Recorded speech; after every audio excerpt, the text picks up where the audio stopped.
సహోదరుని నోటి నుండి ఎన్నో విలువైన సంగతులు తండ్రి మేము విన్నాం తండ్రి. విన్న ప్రతి మాటను గురించి ఆలోచించి ఆచరించేవారిగా మేమందరం ఉండేలా సహాయం చేయండి తండ్రి.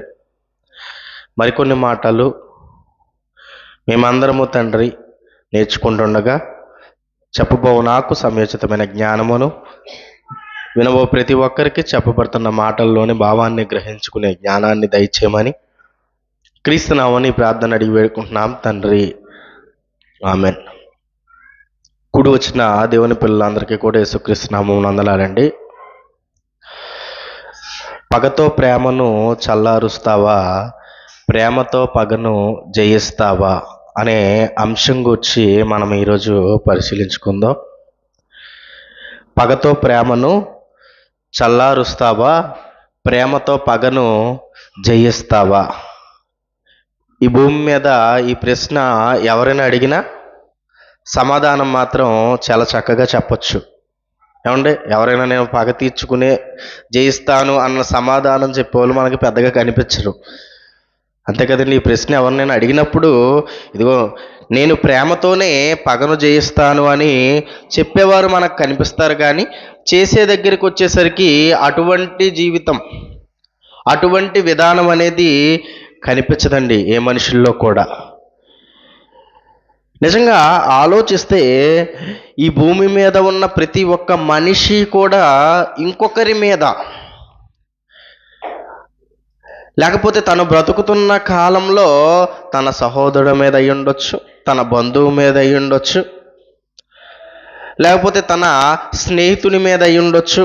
ఎవరొకరి మీద పగ అనేది పెట్టుకోవడం మనిషి జీవితంలో అలవాటుగా మారిపోయిందండి. అడిగామనుకోండి, మాకెవరి మీద పగలేదండి, మాకెవరి మీద కోపం లేదండి, మాకెవరి మీద ఏమీ లేదండి అని మాత్రం చక్కగా మనిషి చెప్తాడు. కానీ నిజమేనా అండి అది? ఆలోచించండి. నిజమేనా అది? నిజం కాదండి. పచ్చి అబద్ధం చెప్తున్నాడు మనిషి.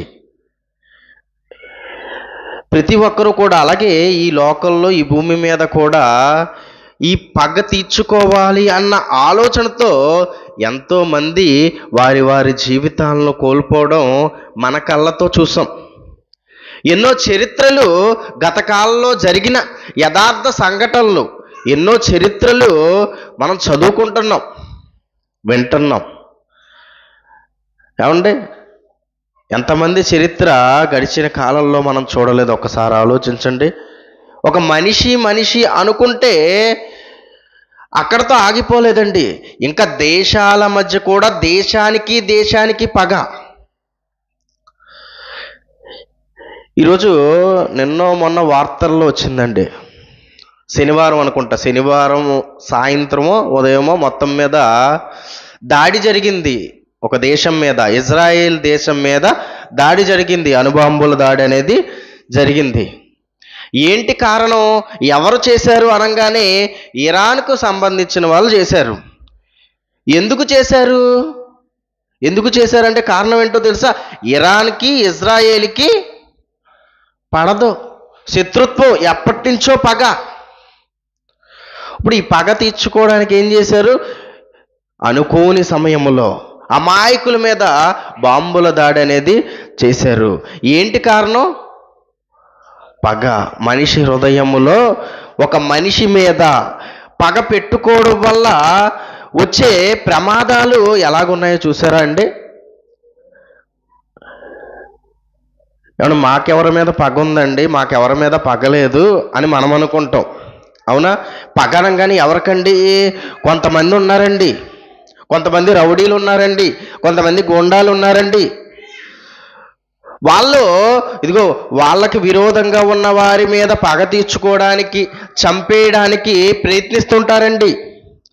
వాళ్ళకండి పగ ఉంది, మాకేమీ లేదండి అని మనం అనుకుంటాం. నీకు ఎవరి మీద కోపం లేదో చెప్పు. ఏమండి, ఎవరికున్న స్థాయిలో, ఎవరికున్న వాతావరణంలో వారికి ఆటోమేటిక్గా ఏదో ఒక వ్యక్తి మీద శత్రుత్వం, ఎవరొకరి మీద ద్వేషభావం మనిషి జీవితంలో ఖచ్చితంగా ఉంటానే ఉంటుందండి. చిన్నపిల్లోడు ఉన్నాడు, స్కూల్కి వెళ్ళే పిల్లోడు, ఆడికి పగ ఎవరి మీద ఉంటుంది? ఆలోచించండి. టీచర్ మీద ఉంటుంది, పద్దాక కొడతారు కాబట్టి. అవునా? లేదనకూడదు, ఎంతో కొంత ఉంటుంది. ఇప్పుడు పెద్ద ఎదుగుతాడు, కొంతకాలం అయిపోతుంది. అప్పుడు గనక అతనికి ఇదిగో టీచర్ నీ మేలు కోరే కొడుతున్నాను అని మనము తల్లిదండ్రులు చెప్పాలి. వాళ్ళు కూడా చెబుతున్నప్పుడు అది అర్థం చేసుకుంటే పర్లా, అర్థం చేసుకోకపోతే ఇదిగో అది కొనసాగుతూనే ఉంటుంది. ఎంతోమంది విద్యార్థులు ఇదిగో విద్య చెప్పే గురువుల మీద కోపంతో ఎన్నో అద్భుత కార్యాలు చేశారు. ఏమండి? అద్భుత కార్యాలంటే వేరే అనుకోకూడదు. వెళ్ళే బలలో గాలి తీసేయడం పగ కదా. మరి ఏం చేస్తారు విద్యార్థులు? మరి వాళ్ళ స్థాయిలో చేయగలిగి ఏంటి? ఇప్పుడు గాలి తీసేస్తే ఇప్పుడు ఏం జరుగుద్ది? నడిపించుకుంటూ వెళ్తారు. అప్పుడు ఈయన యొక్క రాక్షసానందం తీరుద్ది. ఏమండి? పైశాచికానందం. అలాగే ఈ భూమి మీద కూడా మనకి కూడా మనం ఉంటున్న ప్రాంతంలో ఇరుగు పొరుగు మన బంధువులు ఉంటుంటారు ప్రతి ఒక్కరికి. అవునా? ఎప్పుడైనా ఏదో ఒక సందర్భంలో ఒక మాట వారు మనల్ని అన్నా ఖచ్చితంగా అది మనసులో పెట్టుకుని కోపంగా మారిపోతూ పగగా అది మారిపోతుంటుందండి. అప్పుడు నువ్వు మళ్ళీ ఏదన్నా ఒక సందర్భం వస్తుందా అని ఎదురు చూస్తూ ఉంటావు. ఆలోచించండి, మీలో ఎవరైనా ఎదురు చూడని వాళ్ళు ఉన్నారా? మళ్ళీ వేరే సందర్భం, ఎప్పుడైనా ఒక సందర్భం వస్తుంది, నేను ఈ మీద తిట్టొచ్చు, లేకపోతే నేను ఇతన్ని తిట్టొచ్చు. నన్ను అన్నావు కదా, అప్పుడు నన్ను అన్నావు కదా, ఇప్పుడు నువ్వు చేసింది ఏంటి అని నేను అడగొచ్చు అని ఖచ్చితంగా ప్రతి ఒక్క మనిషి ఆలోచిస్తూనే ఉంటాడండి. దీన్ని ఏమంటారు? పగ. కొంతమందికి పగ పెరిగిపోయి ఇదిగో మాట పెరిగిపోయి ఎక్కడి దాకా వెళ్ళిపోయిందో తెలుసా? చంపుకునేదాకా వెళ్ళిపోయింది చాలా మందికి ఈ యొక్క పగ. ఏమండి? అతనేమో ఇతని కుటుంబంలో ఒకరిని చంపుతాడు, ఇతనేమో ఈయన కుటుంబంలో ఒకరిని చంపుతాడు. ఏమండి? వీళ్ళ యొక్క కొడుకులు మళ్ళీ పగ పెట్టుకుంటారు, వీళ్ళ కొడుకులు పగ పెట్టుకుని వీళ్ళని వాళ్ళని చంపుకుంటారు. ఇదే కదండి ఫ్యాక్షనిజము. అవునా? ఇదే కదండి ఫ్యాక్షనిజము. ఎంతోమంది పేరు పొందిన గొప్ప గూండాలుగా, రౌడీలుగా పేరు పొందిన గొప్పగా బ్రతికిన వారి చరిత్ర కొద్ది కాలం గొప్పగా వినిపిస్తుంటుంది. వారి పేర్లు కొద్ది కాలం గొప్పగా ఇదిగో పలానా వ్యక్తి అనగానే వారికంటూ కొంతమంది ఫ్యాన్స్ వచ్చేస్తుంటారు, వాళ్ళ గురించి గొప్పగా చెప్పుకుంటుంటారు. కొద్ది కాలం అయిన తర్వాత ఇతను ఇంకోటి చంపేస్తాడు. ఇప్పుడు చంపేసినోడు ఉంటాడు చూసారా, మళ్ళీ అతని పేరు వినిపిస్తుంది. ఇలా కాలాలు మారుతున్న కొద్ది మనుషులు మారుతానే ఉంటారు. కానీ ఈ పగ వల్ల ఎన్నో కుటుంబాలు నాశనం లేకపోతే ఎంతోమంది ఎన్నో ఇళ్లల్లో ఇదిగో వాళ్ళకు అవసరమైన వాళ్ళ పిల్లలు, మగపిల్లల్ని ఎంతోమంది పోగొట్టుకోవడం కనిపిస్తుంటుందండి. నిజంగా ఆలోచిస్తే బైబిల్ దీని గురించి ఏం చెప్పింది?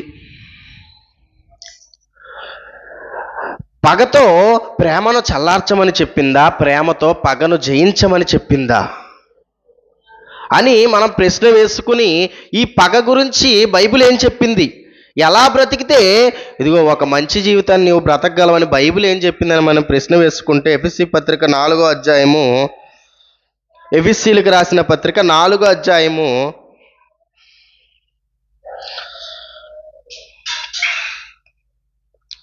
26వ వచనం. ఎఫెసీలకు రాసిన పత్రిక 4వ అధ్యాయం 26వ వచనం. కోపపడుడి గాని పాపము చెయ్యకుడి,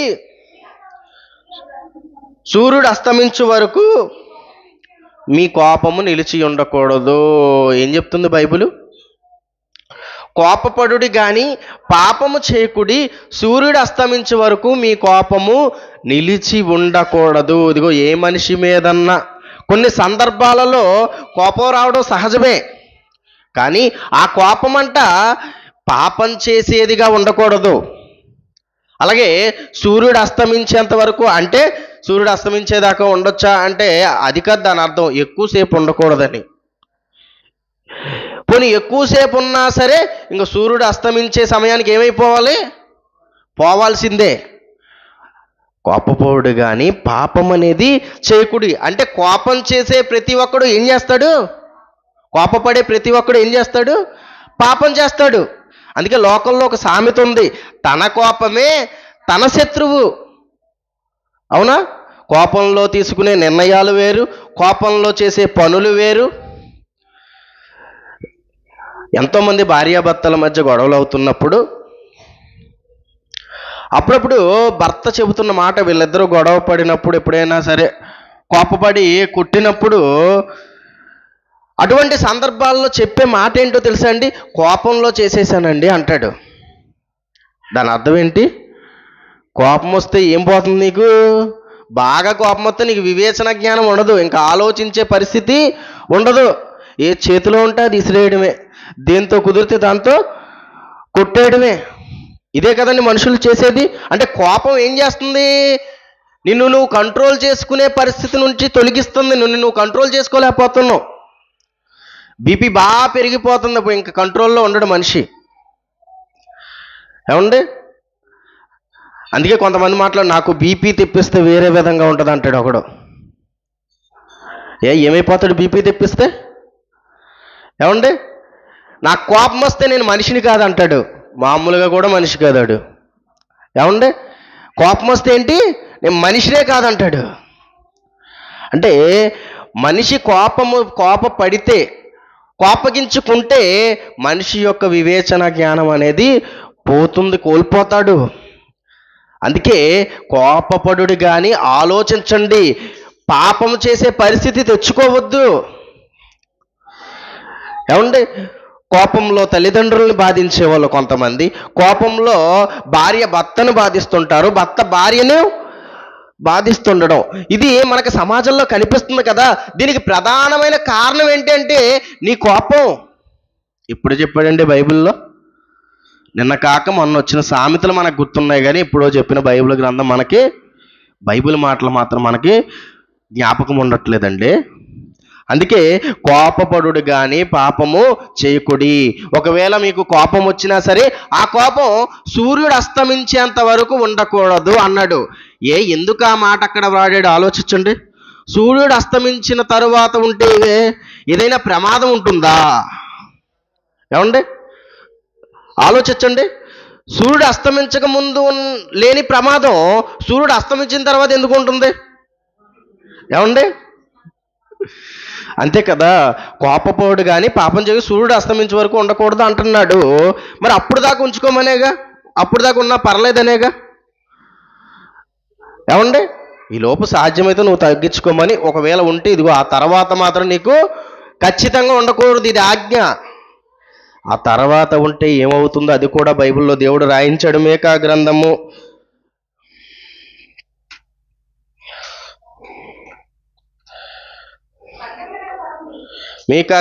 2వ అధ్యాయం 1వ వచనం. మీకా గ్రంథము 2వ అధ్యాయము 1వ వచనం. మంచముల మీద పరుండి మోసపు క్రియలను యోచించుచు దుష్కార్యములు చేయువారికి శ్రమ. మంచముల మీద పరుండి మోసపు క్రియల గూర్చి యోచించుచు. ఏం చేస్తాడంట? మనిషి మంచం మీద పడుకుని ఏం ఆలోచిస్తాడంట? ఏమండి? పగలంతా ఎన్నో సందర్భాలు తన జీవితకాలంలో జరుగుతుంటాయి. జరుగుతూ కొందరి మీద కోపం వస్తుంది, కొన్ని సందర్భాల్లో బాధపడతాడు, కొన్ని సందర్భాల్లో ఆనందపడతాడు. కానీ మంచం మీద పడుకున్న తర్వాత ఎవరి జ్ఞాపకం వస్తున్నారంటే మనిషికి, ఇదిగో ఇతన్ని పొద్దున్న ఎవరు తిట్టినా ఎప్పటికి జ్ఞాపకం ఉంటాడు? రాత్రికి ఇతనికి జ్ఞాపకం వచ్చేస్తున్నాడు. ఎందుకంటే కోపము సూర్యుడు అస్తమించిన తరువాత ఉంటే అది ఏమైపోతుంది తెలుసా? మంచం మీద పడుకుని ఇదిగో నన్ను పలానా వ్యక్తి తిట్టాడు, పలానా వ్యక్తి కొట్టాడు, కాబట్టి ఇతన్ని నేను ఏం చేయాలి? తర్వాత ఇతన్ని నేను మళ్ళీ ఏమని తిట్టాలి, ఏమని కొట్టాలి, ఇతన్ని ఏం చేస్తే నా మనసుకు ఆనందం కలుగుతుంది అని మంచం మీద పడుకుని ఆలోచిస్తారంట. ఎక్కువ దుష్కార్యాలు మనిషి ఎక్కడ ఆలోచిస్తున్నాడు తెలుసా అండి? మంచం మీద పడుకుని ఆలోచిస్తాడు, రేపు ఏం చేయాలి ఇతన్ని అని. ఏమండి? ఇంట్లో మనమైనా సరే ఎప్పుడు ఆలోచిస్తాం? ఉదయం అంతా అసలు నాకు బాధ ఏమీ లేదు, నాకు అసలు కోపం ఏమీ లేదు అని ఉదయం అంతా మాట్లాడుతావు. కానీ మంచం మీద పడుకోగానే అప్పుడు నీకు గుర్తొస్తాడు అతను. గుర్తు తెచ్చుకుంటావు, చక్కగా గుర్తు తెచ్చుకుంటావు. ఇప్పుడు రేపు ఏం చెయ్యాలి ఇతన్ని, ఎలా నా పగని ఎలా తీర్చుకోవాలి అని మంచం మీద పడుకుని నువ్వు ఆలోచిస్తావు. కాబట్టి సూర్యుడు అస్తమించేంత వరకు ఉండకూడదు. ఉంటే ఆ కోపము కాస్త ఏమైపోతుంది? పగగా మారిపోతుంది. అదే చెప్తున్నాడు, మంచముల మీద పరుండి మోసపు క్రియలను యోచించుచు దుష్కార్యములు చేయువారికి శ్రమ. యోచించుచు ఏ కార్యాలు చేస్తారంట? వెంటనే జరిగే కార్యం దుష్కార్యం. దుష్కార్యం చేస్తాడు. తర్వాత అలాగు చేయుట వారి స్వాధీనములో ఉన్నది కనుక వారు పొద్దు పొడవగానే చేయుదురు. ఎవరి స్వాధీనంలో ఉందంట? ఇదిగో వాళ్ళ స్వాధీనంలోనే ఉంది. ఇప్పుడు రాత్రంతా స్కెచ్ చేస్తాడు, రాత్రంతా ప్లాన్ వేసుకుంటాడు. ఇప్పుడు మరి తెల్లారంగానే ఏం చేయాలనుకుంటాడు? ఇదిగో ఎలా అమలు చేయాలి ఈ ప్లాన్ని, దీన్ని ఎలా అమలు చేస్తే ఇదిగో నాకు ఆనందం కలుగుతుంది, నా పగ తీరుతుంది అని మనిషి రాత్రంతా ఆలోచించి పొద్దుగానే ఏం చేస్తాడంట? దాన్ని అమలు చేస్తాడంట. అందుకే దేవుడు ప్రారంభంలోనే దేన్నైనా ఆపేయాలనుకుంటాడండి. దేవుడు నిన్ను కోపం దగ్గర ఆపేయాలనుకున్నాడు, పగదాకా రాకూడదు. నా పిల్లలైన వారు, వాక్యం తెలుసుకుంటున్నవారు, వాక్యం వినేవారు ఇదిగో ఎవరో కూడా పగ పెట్టుకోకూడదు అని ఇదిగో కోపపడే దగ్గరే నువ్వు ఆగిపోవాలి. ఎంతోమంది జీవితాలు ఈ పగ వల్ల నాశనం అయిపోయాయి అని దేవుడు రాయించాడండి మన కోసం ముందుగా. ఈరోజు మనిషి ఎలా మారిపోయాడో తెలుసా అండి? దేవుని వాక్యం ఎంత విన్నా, దేవుని గూర్చిన మాటల్లో ఎన్నిసార్లు విన్నా సరే ఏమండి, మనిషి హృదయం అనేది రోజు రోజుకి కఠినమైపోతుంది. కొత్తగా వాక్యం విన్నారనుకోండి, అమ్మో అనిపిస్తుంది. అవునా? కొత్తగా వాక్యం వినే వాళ్ళకి అప్పుడే వింటున్నారు అనుకోండి, అమ్మో దేవుడికి ఇంత కోపం ఉందా, చనిపోతే నరకంలో పడేస్తాడా, భూమి మీద కూడా తప్పు చేస్తే శిక్షిస్తాడా, జాగ్రత్తగా ఉండాలి అని కొత్తలో అనిపిస్తుంటుంది కొంతమందికి. కొద్ది కాలం అయిన తర్వాత మరి ఏం జరుగుద్దో తెలియదు కానీ మనిషి హృదయం అనేది కఠినమైపోద్ది. పర్లేదులే, దేవుడు ఏం చేస్తాడులే అని ఒక మనసులోనికి వచ్చేసిన తర్వాత ఇదిగో హృదయం అనేది రాయిగా మారిపోతుందండి మనిషి. ఎప్పుడైతే రాయిగా మారిందో అప్పుడు ఎన్నో మాటలు మనకు వినపడుతున్నా సరే దాన్ని ఎందుకో తీసుకోలేదు హృదయం. అలా తీసుకోకపోవడం వల్ల బైబిల్లో దేవుడు చెప్పిన మాటలు నిదానంగా ఏం చేస్తామో తెలుసా? ఆచరించడం మానేస్తాం. వింటాం, బాగానే వింటాం, కానీ ఆచరించడం అనేది నిదానంగా మానేస్తాం. మరి ఆచరించడం నిదానంగా మానేసినప్పుడు ఆటోమేటిక్గా ఏమైపోద్ది? నీ హృదయం రాయి అయిపోద్దండి. అదే చెప్తున్నాడు యెహెజ్కేలు గ్రంథము 36వ అధ్యాయము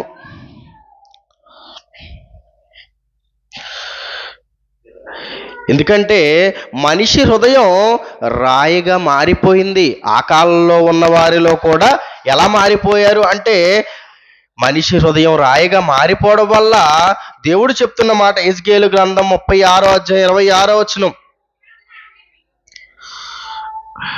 నూతన హృదయము మీకు ఇచ్చేదను, నూతన స్వభావం మీకు కలుగజేసేదను, రాతి గుండెను మీలో నుండి తీసివేసి మాంసపు గుండెను నీకు ఇచ్చేదను. ముందు ఉన్న గుండె ఏమన్నా రాయా? ఆలోచించండి. ఇప్పుడు మనకు అందరికీ గుండె ఉంది. ఎంత ఉంది గుండె సైజు ఎంత? మన పిడికిలి బిగిస్తే ఎంతో ఇదే గుండె సైజు అని చిన్నప్పుడు నేర్చుకున్నాం. అవునా? ఇదిగో ఈ పిడికెడు గుండంట ఏమైపోయింది? రాయి అంటారు ఏంటండి? మాంసమే కదా, బాగానే కొట్టుకుంటుంది కదా, బ్లడ్ సర్క్యులేషన్ బాగానే అవుతుంది కదా, అప్పుడప్పుడు గుండెపోటు కూడా వస్తుంది మాకు. ఏమండి, ఇది ఎలా రాయి అయిపోయిందండి అని మనం అనుకోవచ్చు. దాని యొక్క భావం మనిషి కఠిన హృదయుడుగా మారిపోయాడు అని. ఏమండి, ఒక మనిషి మీద ఒక మనిషి పగ పెట్టుకుని, ఏమండి స్నేహితుల మధ్య ఏదో గొడవ అయిందని ఆ చిన్న సందర్భానికి ఎలా ఆలోచించారంటే కొంతమంది స్నేహితులు కలిసి తన స్నేహితుడినే చంపేశారు. ఎలా చంపారో తెలుసా? చాలా దారుణంగా ముక్కలు ముక్కలుగా నరికి చంపి పడేశారండి. ఇప్పుడు ఎలా చేయగలిగారు ఆ మనిషి? ఒక్కసారి ఆలోచించండి. ఇది రాయి కాదా? రాయి అయిపోయిన మనిషే చేయగలడుగా. ఆలోచించండి. మామూలు మనిషి అయితే చేయగలడా? రాయిగా మారిపోయాడండి. ఒక భర్త ఒక భార్య తల నరికి స్టేషన్ దగ్గరికి తీసుకెళ్తున్నాడు. స్టేషన్ దగ్గరికి తీసుకెళ్ళి, ఇదిగో నా భార్యను నేనే చంపేశాను అని ధైర్యంగా అక్కడ ఒప్పుకున్నాడండి. ఇవన్నీ న్యూస్ల్లో జరిగినాయి, గత కాలంలో జరిగిన సంఘటనలు, ఏది జరగంది కాదండి. ఏంటి, ఒక మనిషి తలను నరికి తీసుకెళ్ళాడా? అది గుండెనా? ఆలోచించండి. ఏంటా ధైర్యం? పోని చంపేశాడు. చంపేసి మళ్ళీ పోలీస్ స్టేషన్కి వెళ్ళి ఆ తల పట్టుకుని పోలీస్ స్టేషన్కి వెళ్ళాడు అంటే ఏంటి ఆయన ధైర్యం? ఒక్కసారి ఆలోచించండి. రాయిగా మారిపోయిందండి గుండె. కాబట్టి ఈ రాయగా మారిన గుండెను మార్చాలి అంటే ఏది మార్చగలదో తెలుసా? దేవుని వాక్యం మార్చగలదు. దేవుని మాటలు వింటే మారగలరు. ఎంతోమంది మారారు, చాలామంది. ఎంతోమందిని మార్చింది దేవుని వాక్యం. ఎందుకంటే ఆయన వాక్యం ఎలాంటిదో తెలుసా? ఇర్మియా గ్రంథం 23:29. ఇర్మియా గ్రంథం 23:29.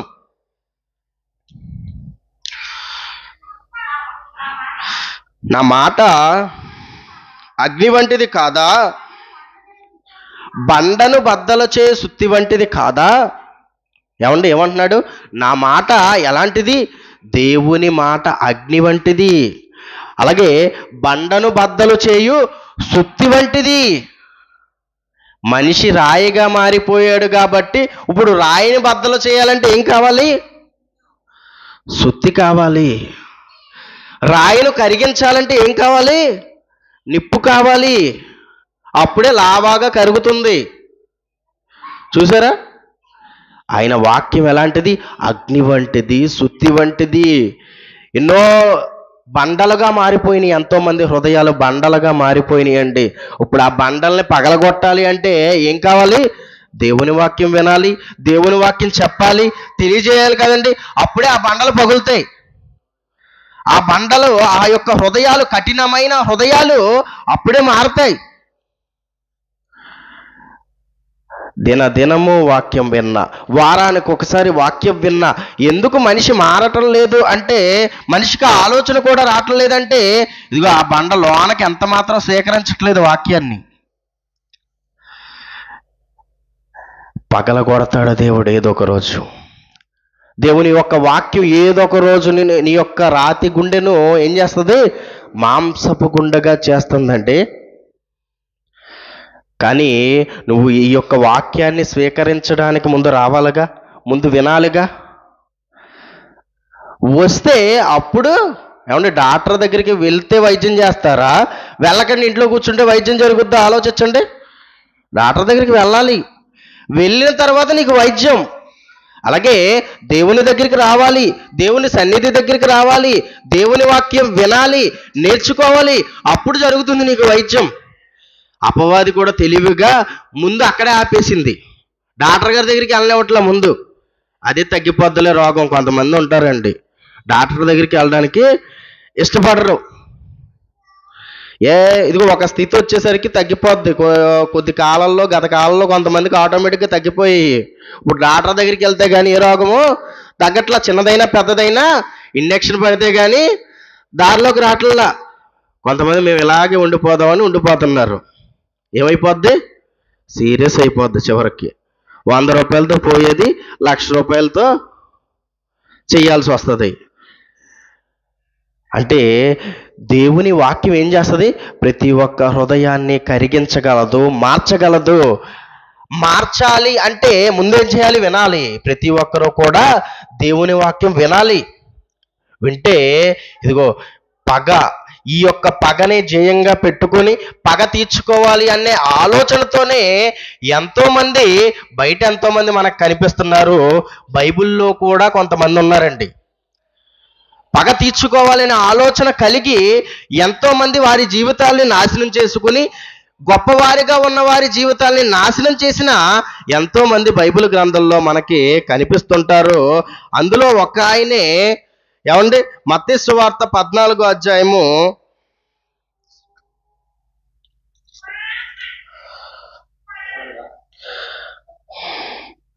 30 మత్తయి సువార్త 14వ అధ్యాయము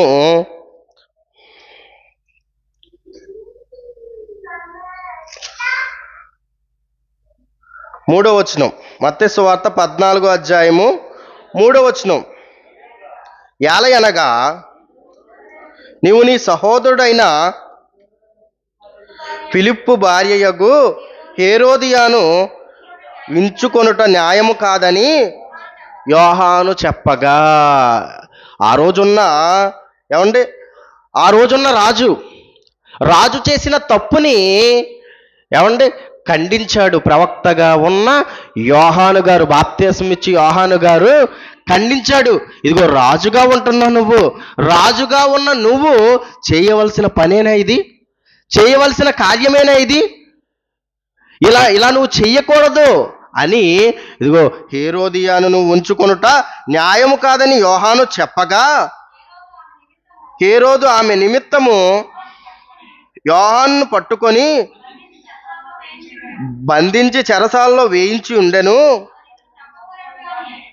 అతడు ఇతన్ని చంపగోరును గాని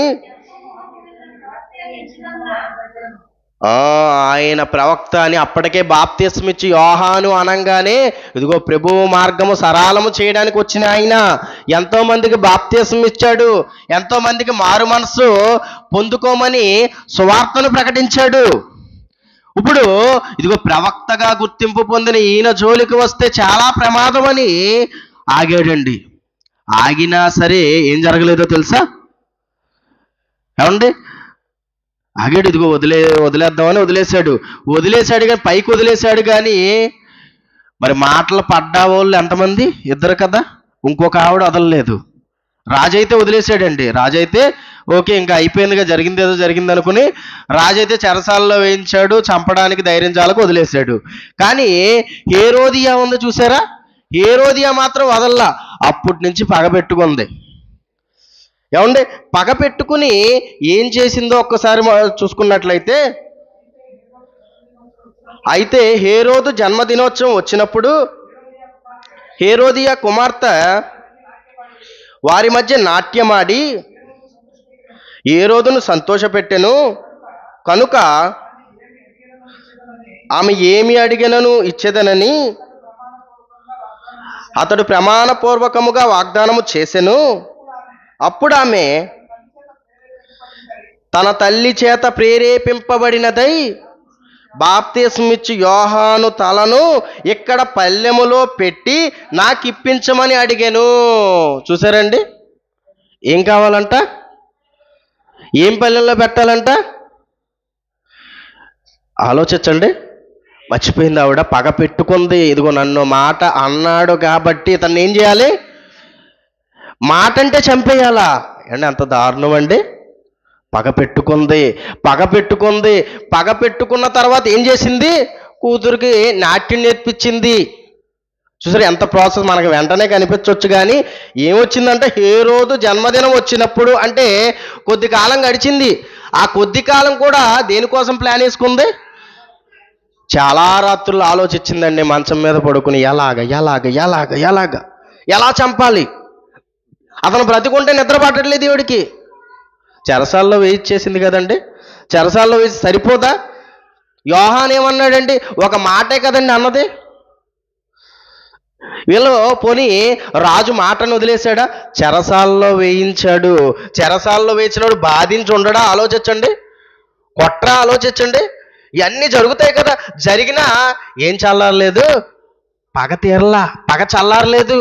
ఏం చేస్తే పగ చల్లారుద్ది? ఇదిగో ఇతన్ని ఎలాగైనా ఇతన్ని చంపేయాలి అని ఎవరిని ప్రేరేపించింది? కూతురికి చక్కగా నాట్యం నేర్పించింది. చక్కగా నాట్యం నేర్పించిన ఈమెకి ఇదిగో ఫలానా రోజు జన్మదినం వస్తుంది. జన్మదినం వచ్చినప్పుడు ఈ నీ నాట్య ప్రదర్శనని హేరోదు ముందు ప్రదర్శించిన తరువాత అప్పుడు అడుగుతాడు హేరోదు, ఇదిగో నీకేం కావాలి అని. అప్పుడు ఇదిగో పలానా యోహాను ఉన్నాడు చూసావా, ఆ యోహాను నన్ను అవమానపరిచాడు అందరిలో. ఆల్రెడీ చెరసాలలోనే ఉన్నాడు, చెరసాల్లో వేయించాడు. అప్పుడు అయితే ఆ యోహాను ప్రాణాలతో ఉంటే నాకు మనశ్శాంతి లేదు, నాకు నిద్ర పట్టడం లేదు. ఇప్పుడు నా పగ చల్లారాలి అంటే ఏం కావాలి? యోహాను తల కావాలి అని ఎవరి చేత అడిగించింది? కూతురు చేతే అడిగించింది. అంటే జరిగిందా ఆ రోజు? జరిగిందండి. యోహాను తల పల్లెంలో పెట్టి తీసుకొచ్చారు ఆ రోజు. ప్రవక్త జీవితం ఇదిగో పగ పెట్టుకోవడం వల్ల ఏమైపోయింది? హేరోదియ పగ వల్ల ప్రవక్త జీవితం ఏమైపోయింది? నాశనం అయిపోయిందండి. తర్వాత ప్రతి ఒక్కరికి దేవుడు ఎవరిని విడిచిపెట్టండి. ఈ భూమి మీద తప్పు చేసిన ప్రతి ఒక్కరికి వారికి తగిన ప్రతిఫలాన్ని దేవుడు ఇచ్చేస్తాడు. కానీ ఈ పగ వల్ల మాత్రం ఏం జరిగింది? ఒక ప్రవక్త జీవితం నాశనం అయ్యింది. ఇంకా ఇలాగే ఎంతో మంది మనకి కనిపిస్తాడు. దేవుడు ఎన్నుకున్న వాడిగా రాజుగా ఒక ఉన్నత స్థానంలో సౌలు గారు మనకు కనిపిస్తారు. ఇశ్రాయేలుకు మొట్టమొదటి రాజు ఆయన. అటువంటి ఆయన కూడా ఇదిగో ఒకరి మీద పగ పెట్టుకోవడం వల్ల అతని జీవితం కూడా ఏమైపోతుందో తెలుసా? రాజుగా ఉన్న స్థానం, అధికారిగా ఉన్న అతని స్థానం ఇదిగో రాజుగా తొలగించడం అనేది జరుగుతుంది. ఏంటి కారణమో తెలుసా? పగ పెట్టుకోవడం. అలాగే మనందరికీ తెలుసు నాబోతు మనందరికీ తెలుసు కదండి. నాబోతు ఒక ద్రాక్ష తోట విషయంలో నాబోతు మీద పగ తీర్చుకోవాలి అని ద్రాక్ష తోట ఇవ్వనన్నందుకు ఇదిగో నాబోతుని ద్రాక్ష తోట ఎలాగైనా తీసుకోవాలి, ఇతన్ని ఏదో ఒకటి చెయ్యాలి అని ఆలోచన కలిగి ఉన్న ఆ రోజున్న యెజెబెలు ఇద్దరు పనికి మాలిన మనుషుల్ని తీసుకొచ్చి వాళ్ళ చేత దేశద్రోహి నేరం, దైవదూషణ అనే నేరం వాళ్ళ చేత అబద్ధపు సాక్ష్యం చెప్పించి అతన్ని ఏం చేసింది తెలుసా? చంపించేసింది. పగ తీరిపోయింది అనుకుంది, ప్రాబ్లం సాల్వ్ అయిపోయింది అనుకుంది, ద్రాక్ష తోట వచ్చేసింది అనుకుంది. అక్కడితో అయిపోయిందండి? అవ్వలేదండి. అప్పుడు ప్రారంభమైంది. అప్పుడు వచ్చాడు ఏలియా వచ్చి ఇదిగో ఏ చోట అయితే నాబోతు రక్తము ఒలికిందో, కుక్కలు వచ్చి నాకాయో, మీకు అదే గతి పడుతుంది అని ప్రవక్త అయిన ఏలియా వచ్చి చెప్పాడు. ఆ తర్వాత కొద్ది కాలంలోనే అహాబు రాజు చనిపోతాడు. రథము కడుగుతుండగా కుక్కలు వచ్చి ఆయన రక్తం తాగడం ఆయన జీవితంలో కనిపిస్తుంది. యెజెబెల్ని కూడా ఇదిగో పెద్ద మేడ మీద నుంచి కిందకు తోసేస్తే ముక్కలుగా అయిపోయిన తరువాత కుక్కలు వచ్చి ఏమండి రక్తాన్ని నాకినట్టు యెజెబెలు జీవితంలో కూడా జరిగింది. అంటే పగతో పగని జయించాలి అనుకున్న వారి బ్రతుకులు ఏమైపోతాయి? వారి యొక్క నాశనం ఇలాగే ఉంటుంది. పోనీ భూమి మీద నీకు ఆనందం ఒకేలా కలిగినా చనిపోయిన తర్వాత మాత్రం నరకానికి వెళ్ళిపోయి శాశ్వతమైన బాధను నువ్వు అనుభవించాల్సి వస్తుంది. కానీ మరి ఏం చేయాలి? పగతో పగని జయించడం కాదు, ఏమండి ప్రేమతో పగని జయించాలి. ప్రేమతో జయిస్తే నువ్వు ఒక మంచి సాక్ష్యం పొందుతావు. ఈ ప్రపంచానికి పగని ప్రేమతో జయించాలి అని తెలియజేసిన వ్యక్తి, ఒక శక్తి ఎవరైనా ఉన్నారంటే ఆయన ఒక యేసుక్రీస్తు వారండి. తెలియజేశాడు, ప్రేమ అంటే ఏంటో తెలియజేశాడు, శత్రువుని ప్రేమించడం తెలియజేశాడు. ఇదిగో ఈరోజు ప్రపంచమంతా కూడా శాంతి నెలకొంది అంటే కారణం ఏంటో తెలుసా? యేసు చెప్పిన మాటలండి. యేసు చెప్పిన మాటలు ప్రపంచ శాంతికి కారణమయ్యాయండి. మనందరికీ తెలుసు మహాత్మా గాంధీ గారు, అవునా? ఈ దేశ స్వాతంత్రానికై పాటుపడిన ఆయన మనందరికీ కూడా జాతిపితగా గుర్తున్నాడు. మనందరికీ ఆ జాతిపిత అయిన ఆయన ఏం చేశాడో తెలుసా? పగతో పగను జయించడానికి పూనుకొనలేదు ఆయన. ప్రేమతో పగను జయించాలి, అహింసతో జయించాలి అని అహింసతోనే జయించాడు, స్వాతంత్రాన్ని తీసుకొచ్చాడండి. ఆయన్ని గొప్పగా ఉన్నతుడుగా మనం గుర్తుపెట్టుకున్నాం. కానీ ఆయన ఎవరి బాటలో నడిచాడో, ఎవరి మాటలు విని ఆయన ఇలా మారాడు అని ఆలోచిస్తే యేసు చెప్పిన మాటలండి అవి. నిన్ను వలే నీ పొరుగు వారిని ప్రేమించు, యేసు చెప్పిన మాట. శత్రువుల్ని క్షమించడం యేసు చెప్పిన మాట. కుడి చెంప మీద కొడితే ఎడమ చెంప తిప్పమనడం యేసు చెప్పిన మాట. గాంధీ మాటగా ఈ యొక్క భారతదేశానికి గుర్తుందేమో కానీ గాంధీ కంటే ముందే యేసుక్రీస్తు నోట నుండి వచ్చిన మాటలండి ఇవన్నీ కూడా.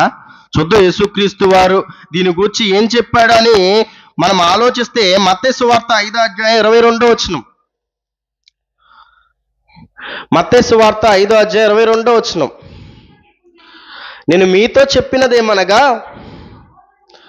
తన సహోదరుని మీద కోపపడు ప్రతివాడు విమర్శకు లోనగును. తన సహోదరుని చూచి వ్యర్థుడా అని చెప్పువాడు మహాసభకు లోనగును. ద్రోహి అని చెప్పేవాడు నరకాగ్నికి లోనగును. ఎక్కడ ఆపేయడానికి చూస్తున్నాడో ఆలోచించండి. తన సహోదరుని చూసి, అదిగే 21వ వచనంలో మాట్లాడతాడు, నరహత్య చెయ్యవద్దు, నరహత్య చేయవాడు విమర్శకు లోనగునని పూర్వీకులతో చెప్పబడిన మాట విన్నారు కదా. హత్య చేసిన తరువాత విమర్శకు లోనగుతానని ఒకానొక కాలంలో చెప్పిన ఆయన ఇప్పుడు ఈ హత్యకు కారణం ఏంటి? హత్య చేసే మనసు ఈయనకి రావడానికి కారణం ఏంటి? ఎక్కడ ఆపితే నరహత్యను ఆపగలం, ఎక్కడ ఆపితే ఇదిగో మనిషిలో ఉన్న పగని చల్లార్చి ప్రేమగా మార్చగలం అని ఆలోచించిన ఆయన ఎక్కడ ఆపుతున్నాడో తెలుసా? ఇదిగో నేను మీతో చెప్పింది ఏమనగా సహోదరుడి మీద కోపపడివాడు విమర్శకు లోనగును. అంతకుముందు నరహత్య చేసిన వాడు విమర్శకు లోనగును. దానికి దీనికి ఎంత తేడా ఉందో చూసారా? చాలా తేడా ఉంది. అంటే సహోదరుడి మీద కోపపడకూడదా? ఆలోచించండి. కోపపడకూడదు. కోపపడితే దానికి నువ్వు సమాధానం చెప్పాలి. విమర్శ అనగానే ఏంటి? ఒక పెద్ద సభలో దాని గురించి ఎందుకు కోపపడ్డావో నువ్వు సమాధానం చెప్పాలి. అది కూడా ఖచ్చితంగా ఉండాలి. విమర్శకు లోనగును. తన సహోదరుని చూచి వ్యర్థుడా అని చెప్పువాడు మహాసభకు లోనగును. వ్యర్థుడా అని ఎందుకు చెప్పకూడదు?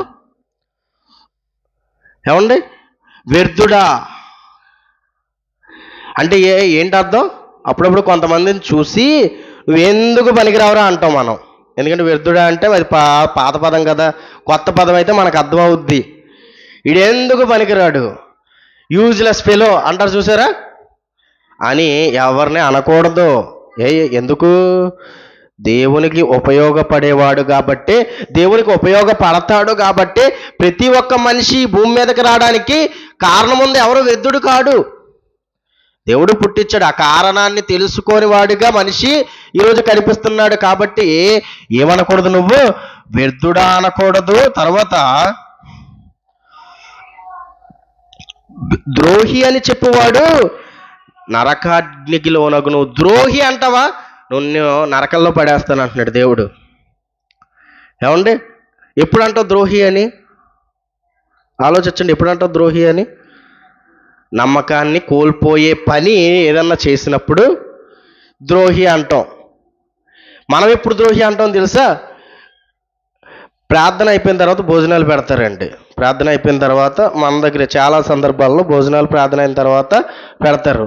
పొరపాటున కూడా ముందెళ్ళి తినేసాడు అనుకోండి, ద్రోహి, నాకు చెప్పకుండా వెళ్ళిపోయావు అంటాడు ఈడు. చూసారా? ఏంటి ఎంత చిన్నదానికా? ఎంత చిన్నదానికి ద్రోహి? ఆలోచించండి. ద్రోహి అంటే ఎక్కడ పడేస్తాను అంటున్నాడు? నరకాగ్నిలో పడేస్తాను అంటున్నాడు. అంటే నువ్వు ఒక మాట అనాలి అంటే ఎంత ఆలోచించాలి? అంటే ద్రోహి అనకూడదు. ఎవరిని ద్రోహి అనకూడదు. అది మరీ చిన్న చిన్న వాటికి ఇదిగో అలాంటి ఆలోచన కూడా నీకు రాకూడదు. అలాగే 5వ అధ్యాయము 44వ వచనం, నేను మీతో చెప్పినది ఏమనగా మీరు మీ పరలోకమందున్న మీ తండ్రికి కుమారులై ఉండునట్లు మీ శత్రువులను ప్రేమించుడి, మిమ్మల్ని హింసించు వారి కొరకు ప్రార్థన చెయ్యండి. ఎవరన్నా నేను తిట్టాడు అనుకో, పొరపాటున ఏదో సందర్భంలో నిన్ను తిట్టారు. తిట్టినప్పుడు ఏం చేయాలి? నువ్వు ఏం చేయాలి?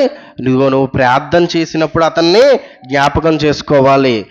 ఇప్పుడు అతని కోసం నువ్వు ప్రార్థన చేసినప్పుడు నువ్వు శత్రువుగా భావిస్తావా? నువ్వు ఎవరి కోసం ప్రార్థన చేస్తావు? ప్రార్థన చేసినప్పుడు వేరే వ్యక్తిని గుర్తొచ్చాడు అనుకో, అతను నీకు ఇష్టమైనోడైతే గుర్తుపెట్టుకుంటావు నువ్వు. కానీ ఎవరిని గుర్తుపెట్టుకోమంటున్నాడు దేవుడు? శత్రువుని గుర్తుపెట్టుకో.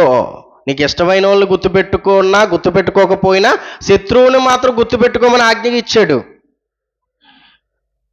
అప్పుడే నువ్వు పరలోకమందున్న తండ్రికి కుమారుడు అవుతావు. ఇప్పుడు శత్రువు కోసం ప్రార్థన చేస్తున్నాడు అంటే ఇతను ఎటువంటి వాడు? ప్రేమిస్తున్నట్టేనా శత్రువుని?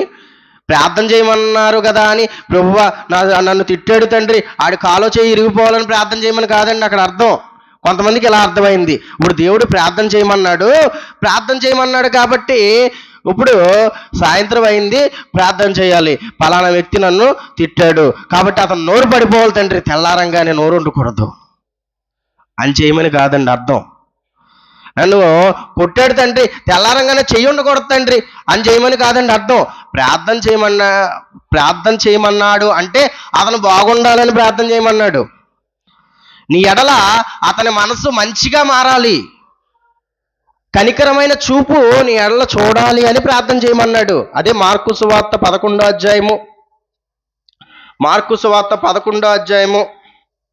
25వ వచనం. మీకు ఒకని మీద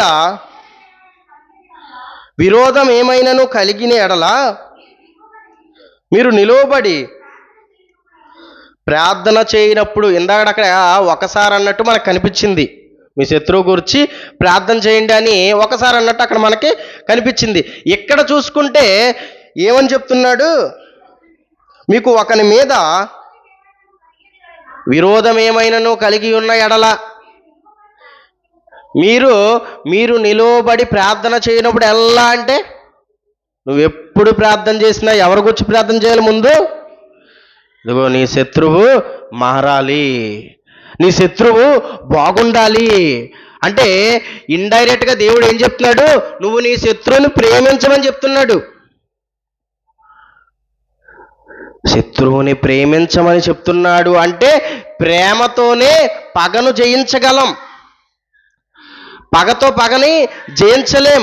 నీ కుటుంబాలు నాశనం అయిపోతాయి, నీ పిల్లలు పాడైపోతారు తప్ప పగతో పగను జయించాలి అనుకుంటే ఇదిగో ఒకరిని ఒకరు చంపుకోవడమే జరుగుతుంది తప్ప ఏమండి దానికి ముగింపు అనేది ఉండదు. కానీ ఎప్పుడు ముగింపు వస్తుందో తెలుసా? ప్రేమతో పగను జయిస్తే, ఒక్కసారి నువ్వు జయించావంటే ఏమైపోతుందో తెలుసా? అందరూ ఒకటైపోతారు, అందరూ ప్రేమ చూపించుకుంటారు. అదే చెప్తున్నాడండి యేసుక్రీస్తు. అలాగే చివరగా రోమాపత్రిక 12వ అధ్యాయం 17వ వచనం, రోమిలికి రాసిన పత్రిక 12వ అధ్యాయం 17వ వచనం.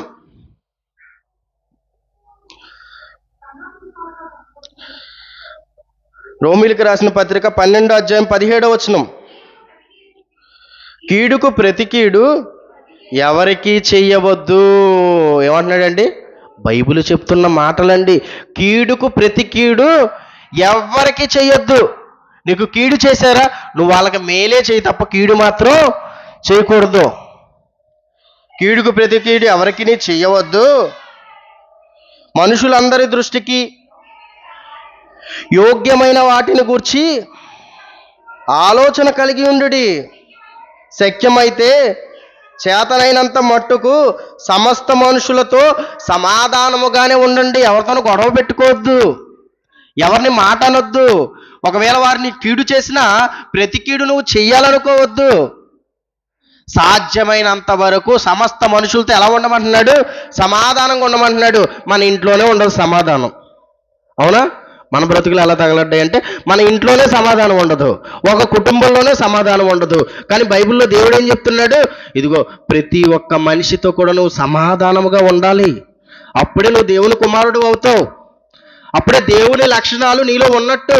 మరి సమాధానం ఇంట్లోనే ఉండట్లేదు అంటే ఇంకా నీకు దేవుని లక్షణాలు రాలేదు, ఇంకా వాక్య ప్రకారమైన బ్రతుకు నువ్వు బ్రతకడం లేదు. సాధ్యమైనంత వరకు సమస్త మనుషులతో సమాధానంగా ఉండుడి. ప్రియులారా, మీకు మీరే పగ తీర్చుకొనక దేవుని ఉగ్రతకు చోటీయుడి. ఏమన్నాడండి? మీకు మీరే పగ తీర్చుకుంటారు ఎందుకు? దేవుని ఉగ్రతకు చోటీయండి. మీరు మాత్రం పగ తీర్చుకోవద్దు. ఆలోచన మీకు వద్దు. మీకు మిమ్మల్ని ఎవరైనా శత్రువుగా భావించి మీకు కీడు తలపెడుతుంటే మీరు అనుభవించండి తప్ప ప్రతి కీడు చేయొద్దు. వాళ్ళ సంగతి ఏం చేస్తానంటున్నాడు దేవుడు? నేను చూస్తా వాళ్ళ సంగతి. మీరు మాత్రం మీ లక్షణాన్ని కోల్పోవద్దు. మీరు మాత్రం మీ ప్రేమించే గుణాన్ని కోల్పోవద్దని చెప్తున్నాడండి. దేవుని ఉగ్రతకు చోటివ్వండి. ఆయన ఉగ్రత ఎలాంటిదో చూస్తున్నారండి దుబాయ్ ప్రాంతంలో. గతకాలంలో మనము చూసాం ఆయన ఉగ్రత ఎలాంటిదో. ఎంతోమంది చూశారు ఆయన ఉగ్రత ఎలాంటిదో. ఏమండి, కరోనాకు ముందు ఏం జరిగిందో తెలుసా అండి? కరోనాకు ముందు జరిగిన సంఘటనలన్నీ కూడా మీరు ఒక్కసారి ఆలోచిస్తే క్రైస్తవులను సమాజం హింసించే ఎన్నో వీడియోస్ బయటకు వచ్చినాయి. క్రైస్తవులు హింసించి చంపేసి, ఏమండి, వాళ్ళ నడి రోడ్డు మీద నిలవబెట్టి ఎంతోమంది ఉగ్రవాద సంస్థలు కాల్చేసిన తరుణాలు కనిపించినాయి. ఒక్కసారిగా వచ్చిందండి, అందరూ కామైపోయారు. ఏమండి, ఇంట్లోంచి బయటికి రావడానికే లేదు. ఇంకేం చేయగలరు అంటే దేవుడు అందరినీ ఒకేలా ప్రేమిస్తాడండి. ఏదన్నా వచ్చినా సరే అందరి మీదకి, మంచోళ్ళు 4 ఉన్నా, చెడ్డోళ్ళు 10 మంది ఉన్నా, ఈ 14 మంది మీదకి వస్తుంది. అర్థమవుతుందండి? ఈ 14 మంది మీదకి వస్తుంది. కానీ ఇదిగో మంచివారుగా ఉన్నవానికి చనిపోయిన తర్వాత ఆయన ప్రతిఫలం ఇస్తాడు, నిత్య జీవం ఇస్తాడు. కాబట్టి పగతో పగని జయించాలని ఎంతోమంది ప్రయత్నించి విఫలమయ్యారండి. ఇలా జయించాలని ఆలోచించి వాళ్ళ పిల్లల్ని పోగొట్టుకున్నారు. ఎంతోమంది భార్యల్ని విధవలుగా మార్చిన వారు ఉన్నారు. కానీ ప్రేమతో పగని జయించాలి అనుకున్న వారందరి జీవితాలు కూడా ఇదిగో ఒక యేసుక్రీస్తు జీవితమే చూడండి. ప్రేమతో జయించడానికి చూశాడు, ప్రేమతో జయించాడు. కాబట్టే ఈ రోజుకి ఈ ప్రపంచం యేసుక్రీస్తును గురించి ప్రేమ అనగానే గుర్తుకొచ్చే పదవి ఏదైనా ఉంది అంటే అది యేసుక్రీస్తు పేరండి. ఎందుకంటే ప్రేమతో జయించాడు. ఈ యొక్క లోకం అంతటిని కూడా ప్రేమతో జయించాడు. ఆయన్ని దూషించిన వారే, ఆయన్ని తిట్టిన వారే, ఏ యూదులైతే ఇదిగో యేసుక్రీస్తుని సిలువ వేసి చావుకు కారణమయ్యారో ఆ యూదులే తరువాత పేతురు, యోహాను గారు వాక్యం ప్రకటిస్తున్నప్పుడు ఆ యూదులే మారి ఆయన ప్రేమకు ముగ్ధులైపోయి మారి బాధపడినట్టు అపోస్తుల కార్యం 2వ అధ్యాయంలో మనకు కనిపిస్తుంది. అంటే ప్రేమతో జయించాలి పగని. పగతో కాదు, ప్రేమతో జయిస్తేనే నీ జీవితం బాగుపడుతుంది. కళ్ళు మూసుకున్నట్లయితే ప్రార్థన చేసుకుందాం. ప్రేమ కలిగిన మా తండ్రి, ఇప్పటి వరకు తండ్రి కొన్ని తండ్రి విలువైన సంగతులు తండ్రి మేము విన్నాం తండ్రి. విని వదిలేసేవారుగా కాక విన్న ప్రతి మాటను గురించి ఆలోచిస్తూ తండ్రి ఈ భూమి మీద బ్రతికున్న కాలంలో ఎలా బ్రతకాలో తండ్రి మా యొక్క జీవన విధానాన్ని తండ్రి మీరు ముందుగానే బైబిల్ గ్రంథంలో రాయించారు తండ్రి. వాటిని చదువుతూ తండ్రి వాటి ప్రకారం జీవించే వారిగా మేమందరం ఉండేలా సహాయం చేయమని క్రీస్తు నామమున ప్రార్థన అడిగి వేడుకుంటున్నాం తండ్రి. ఆమెన్. మన తండ్రి అయిన దేవుని ప్రేమ, ప్రభువైన యేసుక్రీస్తు వారి కృప, పరిశుద్ధాత్మ దేవుని అన్యోన్య సహవాసం ఎప్పుడు ఎల్లప్పుడూ సదాకాలం మా అందరికీ తోడే నడిపించును గాక. ఆమెన్.